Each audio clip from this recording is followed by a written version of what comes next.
Welcome back. Now, full disclosure, I'm well aware that we have not seen the free agency play out quite yet.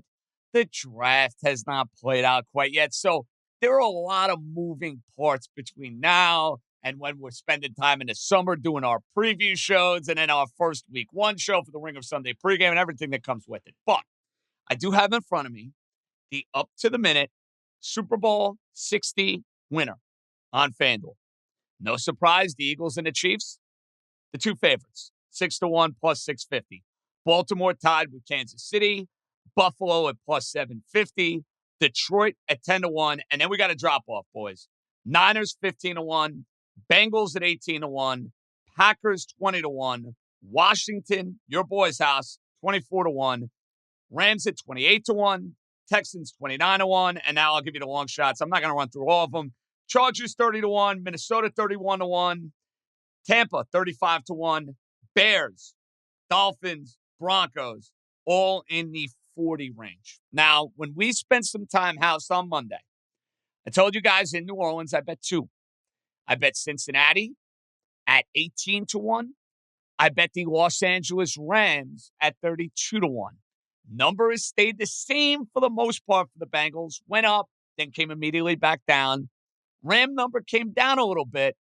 Telling you, that NFC is wide open. Stafford comes back. That team is going to be live.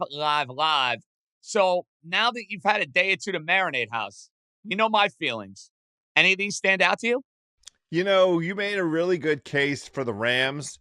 And after our show Monday, going into, I mean, again, there's so many moving parts and moving pieces to this, but they demonstrated last offseason an ability to retool on the fly that was so impressive to me, because the narratives for the Rams heading into this most recently completed season was how are they going to deal with the Aaron Donald, retirement? How can this defense possibly be competitive? Well, over the course of the season, it was a competitive defense. And in fact, it was the defense that became the calling card over the last quarter of the season for the Rams.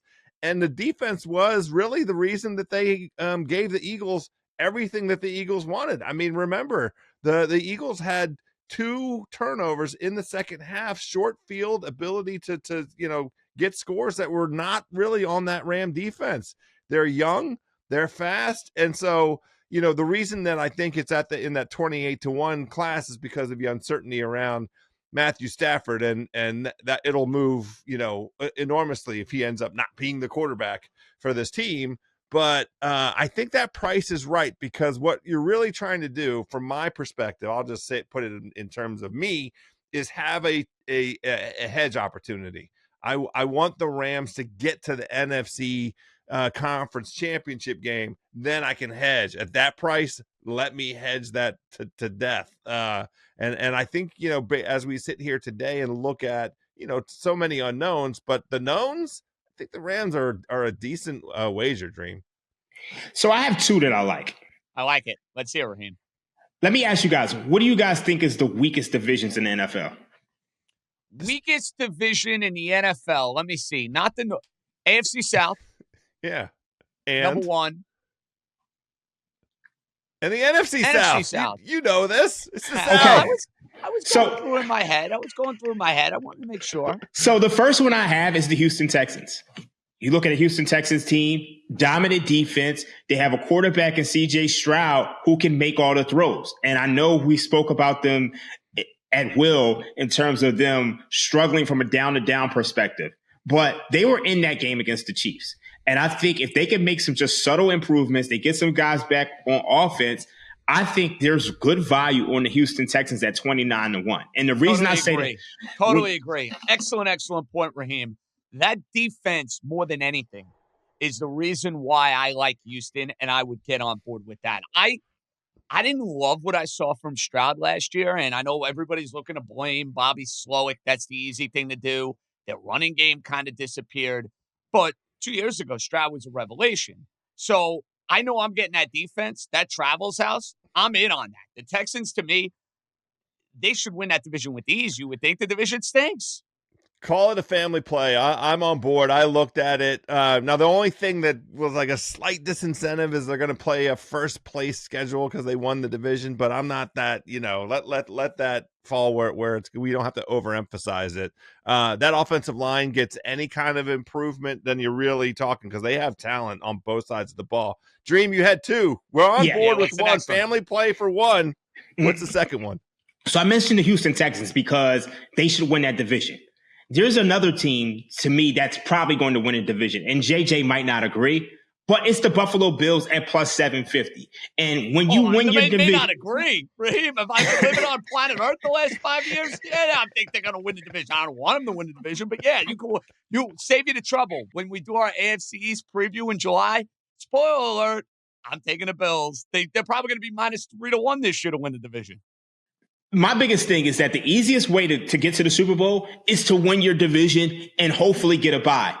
Out of every team in the NFL, those are the only two teams that I think have a wide open path to win the division. I can't say that about anybody else. I can't say that about the Philadelphia Eagles because the Commanders are going to be a problem. I think the Cowboys, regardless of what they say, they're always tough in that division. If you look at the Baltimore Ravens, their biggest rival is the Cincinnati Bengals. There's nobody else in this league. I mean, you look at the Detroit Lions. They still got to deal with the Green Bay Packers and the Minnesota Vikings, and now an up-and-coming Chicago Bears team. There's nobody else in the NFL other than potentially the Bills and the Texans who I think the division is wide open for. So I'm choosing those two teams to place my futures on. Fair, even though the number not great from a Buffalo perspective. That's my only fear, Raheem. Because it's plus, the team house that I thought Raheem was going to give out there, I thought he was going to give us the Tampa Bay Buccaneers. That it makes sense. Chris Godwin's a free agent, so let's see if he comes back, and if they are now on their third offensive coordinator, because each year they replaced Canales with Cohen, and he got a head coaching job. It's an amazing magic trick. But I thought, honestly, and I'm interested in your guys' thoughts on this, I think Seattle at 50-1 is not insane, because we made the case for the Rams, and I think it's a good case for the Rams, but at nearly double the price for Seattle, like that team was not missing very much. Their biggest issue, shocker, was offensive line, but they have the talent in terms of the running back position. Like, they can establish the run, and they certainly have a receiver room that's good. And we saw that Mike McDonald defense, as those guys get on the same page, like they got dirty a little bit in the latter portion of the season. We started to see, so the only problem with a 50-1 is, like, do you really think that Geno Smith is going to be a guy that can make a run in the playoffs? That's my fear, House. I don't. It. That's my fear. At 50-1, this might be worth a taste. Might be worth a taste. Yeah, I think we saw what Mike McDonald did to the Ravens defense in year 2. This is year 2 for the Seahawks. So that defense could be legit. So I like this one, House. Yeah, and I was going to ask you, Raheem, to wrap this up, if there was somebody in that long shot category in the way what. Now, listen, I think we all thought Washington would be an improved team last year. I don't think any of us thought they'd be playing on freaking Championship Sunday. And people would actually be picking them in some circles to go and get to and win the Super Bowl.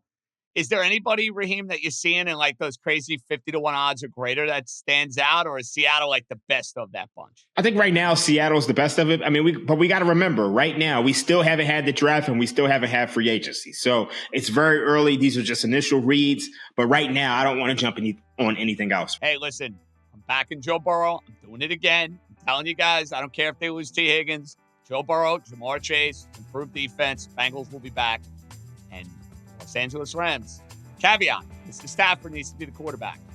Those are my two. Way too early. Let's see what happens. Let's light a candle. Let's say a prayer.